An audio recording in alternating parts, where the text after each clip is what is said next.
What's up, everybody? Today we are back for another video. Today we are at Philippi Covered Bridge in Philippi, West Virginia. Spanning an impressive 285 feet over the Tygart Valley River, it is one of the longest covered bridges in the United States and the longest in all of West Virginia.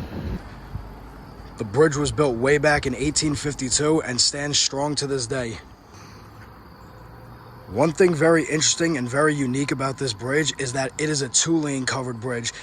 And that is very unique because most covered bridges in the United States are only one lane, but this one, as you can see, it is two-lane and it goes both ways.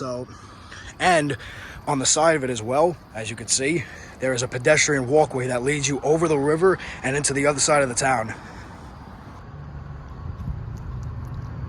One of the most notable things about this covered bridge is that it played a huge role in the American Civil War for Union and Confederate troops in the Battle of Philippi.